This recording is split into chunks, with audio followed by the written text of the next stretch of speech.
말씀 누가복음 10장 25절에서 37절 말씀까지 봉독해 드리도록 하겠습니다.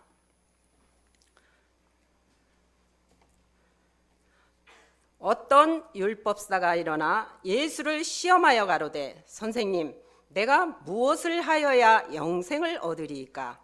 예수께서 이르시되 율법에 무엇이라 기록되었으며 내가 어떻게 읽느냐? 대답하여 가로되 내 마음을 다하며 목숨을 다하며 힘을 다하며 뜻을 다하여 주 너희 하나님을 사랑하고 또한 내 이웃을 내 몸과 같이 사랑하라 하였나이다. 예수께서 이르시되 내 대답이 옳도다.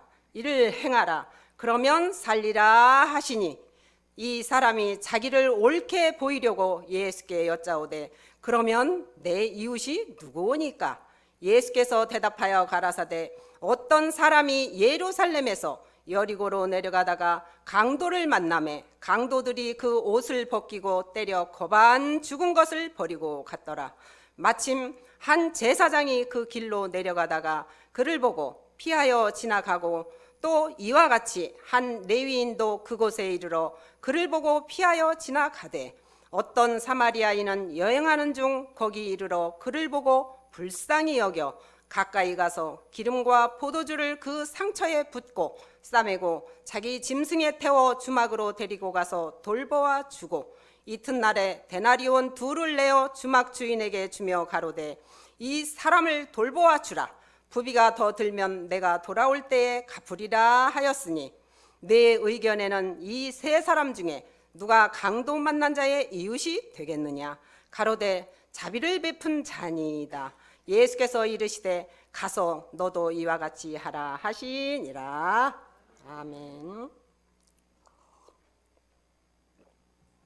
네, 오늘 이 본 말씀은 누가복음 10장 25절에서 37절 말씀을 통해서 제목은 강도 만난 자의 참 이웃입니다. 오늘날 많은 사람들이 이 말씀의 제목을 가지고 선한 사마리아인이라는 교훈의 내용을 전하고 있습니다. 그러나 마태복음 13장 34절에 보시면은 예수께서 이 모든 것을 무리에게 비유로 말씀하시고 비유가 아니면 아무것도 말씀하지 아니하셨으니라고 했습니다. 사실 이 사건은 실상으로 있었던 사건이 아니라 율법사가 예수께 질문한 내용을 예수께서 비유로 설명하신 내용입니다. 그러므로 요한복음 16장 25절에 이것을 비사로 너희에게 일렀거니와 때가 이르면 다시 비사로 너희에게 이르지 않고 아버지에 대한 것을 밝히 이르리라 하라고 말씀하셨으므로 비유로 기록된 말씀을 실상으로 깨닫는 귀한 시간 되시기를 바랍니다. 예, 본문 말씀 누가복음 10장 25절 보시겠습니다. 어떤 율법사가 일어나 예수를 시험하여 가로되 선생님 내가 무엇을 하여야 영생을 얻으리까 하고 율법사가 예수를 시험하고자 질문을 했습니다. 그러자 예수님께서는 답변을 하지 아니하시고 오히려 반문하시어서 율법사에게 직접 스스로 답변을 하게 만드신 것입니다. 그러니까 율법사는 26절 본문 보시겠습니다. 예수께서 이르시되 율법에 무엇이라 기록되었으며 내가 어떻게 읽느냐 하고 예수께서 오히려 반문을 하셨습니다. 그러니까 율법사가 27절 보시면 대답하여 가로되 내 마음을 다하며 목숨을 다하며 힘을 다하며 뜻을 다하여 주 너희 하나님을 사랑하고 또한 내 이웃을 내 몸과 같이 사랑하라 하였나이다 라고 대답을 했습니다. 율법사는 잘난 체 하고 싶은 마음에 자신 있게 대답을 한 것입니다.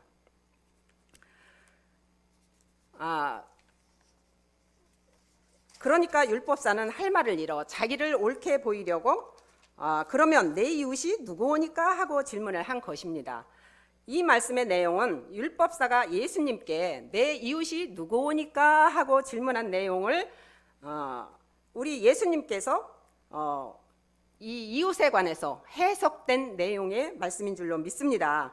그러므로 선한 사마리아인의 교훈의 내용이 아니고 이웃에 관한 내용인 것입니다. 흔히 이웃이라고 하면은 옆집에 사는 사람들을 이웃이라고 생각하겠지만 성경에서 말하는 이웃은 그런 것이 아닙니다. 그러므로 오늘 이 말씀을 통해서 참 이웃을 깨닫고 이웃을 내 몸과 같이 사랑하여 영생을 얻는 귀한 시간 되시기를 바랍니다. 그러면 예수께서 이웃에 관해서 비유하신 말씀을 보시겠습니다. 본문 말씀 30절에서 32절입니다. 예수께서 대답하여 가라사대 어떤 사람이 예루살렘에서 여리고로 내려가다가 강도를 만나매 강도들이 그 옷을 벗기고 때려 거반 죽은 것을 버리고 갔더라.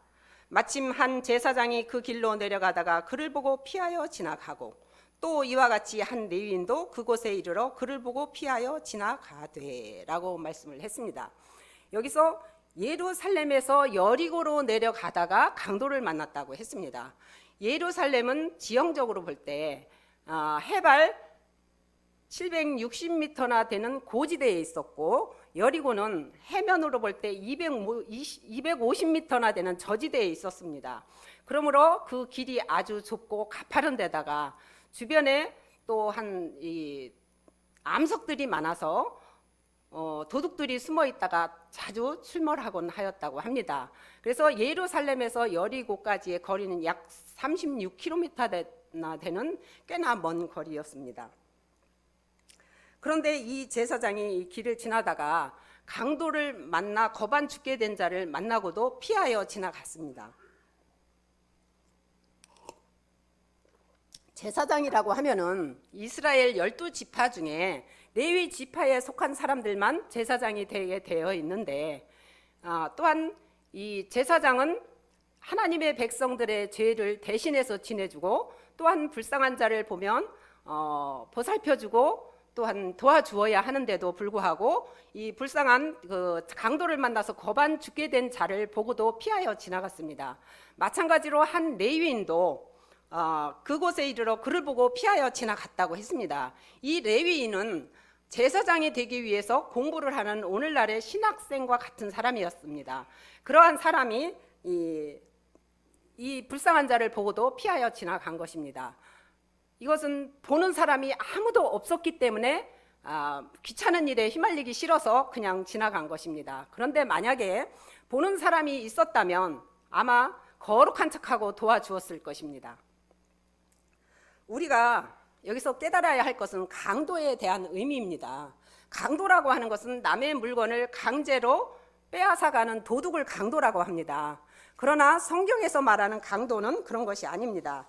요한복음 10장 1절을 보시겠습니다. 내가 진실로 진실로 너희에게 이르노니 양의 우리의 문으로 들어가지 아니하고 다른 데로 넘어가는 자는 다 절도며 강도라고 했습니다. 이 양의 문은 양은 키가 작기 때문에 아주 양의 문은 낮습니다. 그렇기 때문에 고개를 숙이고 허리를 굽혀서 기어 들어가야 합니다. 그러므로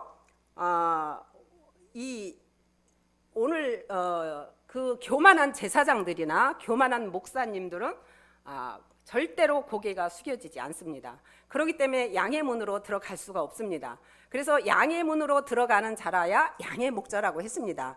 양의 문으로 못 들어가니까 넘어가니까 다 절도요 강도가 되는 것입니다. 요한복음 10장 8절을 보시겠습니다. 나보다 먼저 온 자는 다 절도요 강도니 양들이 듣지 아니하였느니라. 내가 문이니 누구든지 나로 말미암아 들어가면 구원을 얻고 또는 들어가며 나오며 꼴을 얻으리라 라고 했습니다. 구약시대 때 제사장들이나 종교 지도자들은 다 예수보다 먼저 온 자들입니다. 또한 오늘날도 마찬가지입니다. 예수님께서 아직 재림도 하지 아니하셨는데 내가 재림주요 내가 감람나무요 하는 자들은 다 절도요 강도인 것입니다. 그러면 구약시대의 강도들은 어떠했나 알아보도록 하겠습니다. 호세아서 6장 9절입니다. 강도 때가 사람을 기다림같이 제사장의 무리가 살인하니 저희가 사악을 행하였느니라 라고 했습니다. 실제로 육신적인 살인을 했다는 것이 아니라 영적인 살인을 말하고 있습니다. 하나님의 백성들에게 영적인 말씀을 주지 못해서 영적으로 죽게 만든 것입니다. 오늘의 말씀에 강도를 만나서 거반 죽게 되었다는 것은 이단교회, 비진리교회, 하나님의 말씀이 없는 교회를 가서 신앙의 상처를 받고 신앙을 포기한 자들을 말하는 것입니다. 육체가 죽은 자가 아니고 믿음이 죽은 자, 또한 예수를 잃어버린 자들을 말하고 있습니다. 요엘서 1장 18절 보시겠습니다.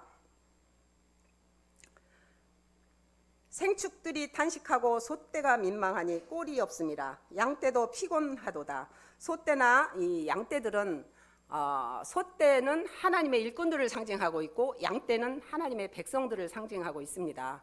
하나님의 일꾼들이나 하나님의 백성들이 신선한 꼴을 먹어야 되는데 꼴이 없으니까 피곤하다고 했습니다. 에레미야 14장 3절을 한번 보시겠습니다. 귀인들은 자기 사환들을 보내어 물을 기르라 하나 그들이 우물에 갔어도 물을 얻지 못하며 빈 그릇으로 돌아오니 부끄럽고 근심하여 그 머리를 가리우며 라고 했습니다. 4절도 보시겠습니다. 땅에 비가 없어 지면이 갈라지니 밭 가는 자가 부끄러워서 그 머리를 가리우는도다 라고 했습니다. 여기서 사환은 종들을 상징하고 있죠. 사환들을 보내서 물을 길러 보냈는데 우물에 가서도 물을 얻지 못했다고 했습니다. 신명기 32장 2절에 보시면 물은 하나님의 말씀이라고 했습니다. 그래서 기인들이 사환들을 종들을 보내서 말씀을 좀 구해오라고 했는데 우물은 그 생수가 솟아나는 항상 생수가 솟아나서 넘치는 곳이 우물이기 때문에 그 우물은 바로 교회들을 상징하고 있습니다. 이 큰 교회에 가서 대형 교회에 가서도 말씀을 얻지 못하고 작은 교회에 가서도 말씀을 얻지 못하고 또한 기도원에 가도 말씀을 얻지 못하고 빈 그릇으로 돌아왔다고 했습니다. 그래서 하나님의 백성들이 어딜 가나 말씀이 없어 영적으로 죽어가고 있다는 말씀인 줄로 믿습니다. 2000년대에 기독교인들이 1200만 명이라고 했는데 한 10년 지나니까 또 800만으로 줄었습니다. 또 한 10년 지나니까 요즘은 700만이라고 합니다. 바로 강도들이 많아서 그렇다는 것을 깨우침 받으시기를 바랍니다. 거반 죽어가는 자를 보고도 제사장도 그냥 지나가고 레위인도 그냥 지나가고 했습니다. 그러면 비유로 말하면 목사도 그냥 지나가고 신학생도 그냥 지나갔다는 것이나 마찬가지인 것입니다. 이들 스스로가 선민이요 본자손이라고 자부하는 자들입니다. 요한복음 8장 44절 보시겠습니다. 너희는 너희 아비 마귀에게서 났나니 너희 아비의 욕심을 너희도 행하고자 하느니라. 저는 처음부터 살인한 자요 진리가 그 속에 없으므로 진리에 서지 못하고 거짓을 말할 때마다 제 것으로 말하나니 이는 저가 거짓말장이요 거짓의 아비가 되었습니다 라고 말씀을 했습니다. 이들은 자기들이 생각할 때는 자기들이 가장 예수를 잘 믿는 자인데 예수님이 볼 때는 영적인 살인자요 마귀들인 줄로 믿습니다. 그래서 하나님의 말씀이 없고 하나님의 복음이 아닌 자기 복음을 전하면서 남을 함부로 저주하고 또한 멸시하고 천대하는 자들이 바로 강도라는 것을 깨우침 받기를 원합니다. 본문 말씀 33절에서 35절 보시겠습니다. 어떤 사마리아인은 여행하는 중 거기 이르러 그를 보고 불쌍히 여겨 가까이 가서 기름과 포도주를 그 상처에 붓고 싸매고 자기 짐승에 태워 주막으로 데리고 가서 돌보아 주고 이튿날에 데나리온 2를 내어 주막 주인에게 주며 가로되 이 사람을 돌보아 주라 부비가 더 들면 내가 돌아올 때에 갚으리라 하였으니 라고 말씀을 했습니다. 이렇게 신앙의 상처를 입은 여기서 실상의 상처를 입었다면 약을 발라주고 병원에 데리고 가야 되겠죠. 그런데 기름과 포도주로 상처를 싸매 주었다고 했습니다. 그러니까 신앙의 상처였던 것입니다. 그래서 신앙의 상처를 입은 사람은 성령의 기름과 포도주 말씀만이 치료의 약이 되는 줄 믿습니다. 그러면 기름이 무엇인가 알아보도록 하겠습니다. 요한일서 2장 20절입니다.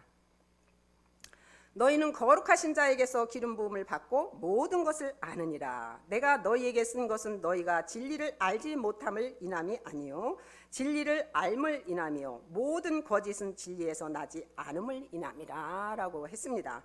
모든 것을 아는 게 기름입니다. 안다는 것은 진리를 아는 것입니다. 그래서 그러므로 기름은 진리의 말씀인 줄 믿습니다. 그래서 진리의 말씀으로 신앙의 상처를 받고 강도 만난 자들의 상처를 싸매 주어야 그 상처가 치료되는 줄 믿습니다. 그러면 포도주에 대해서 또 알아보겠습니다. 요한복음 15장 1절입니다. 나는 참 포도나무요 내 아버지는 그 농부라고 하였으므로 예수님이 포도나무니까 그 포도나무 열매에서 나온 그 진액이 바로 포도주인 줄로 믿습니다. 그래서 예수님의 말씀이 곧 영생의 포도주요 또 치료의 약이 되는 줄로 믿습니다. 요한복음 6장 54절에서 57절 보시겠습니다.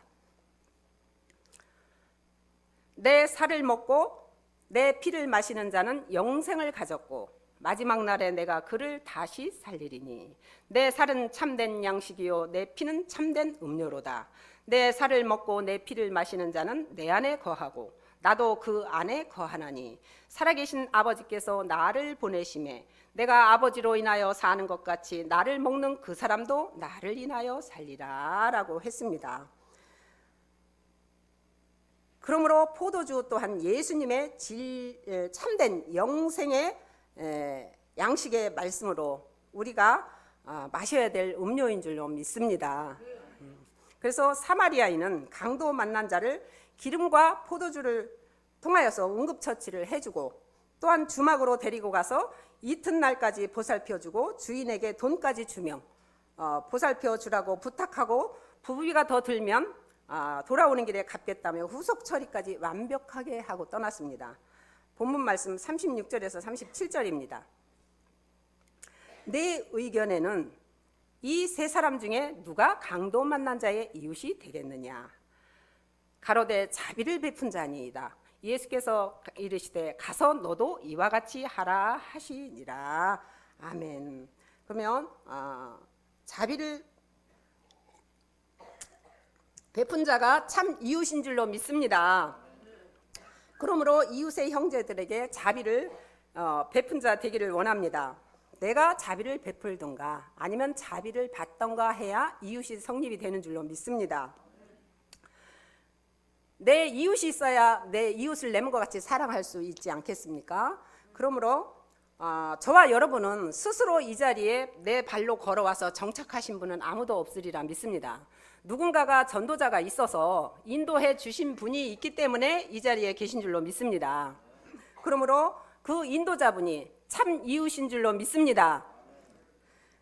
그러므로 올 한 해에도 세계 복음화를 위해서 신명을 다하라는 표어를 주셨습니다. 우리가 참 진리의 복음, 말세의 복음을 나가서 많이 전파해서 참 이웃을 많이 만들어서 이웃을 내 몸과 같이 사랑하여 영생에 이르는 참 그리스도인들로 축복받으시기를 예수 이름으로 축원을 드립니다. 말씀을 마치겠습니다. 감사합니다.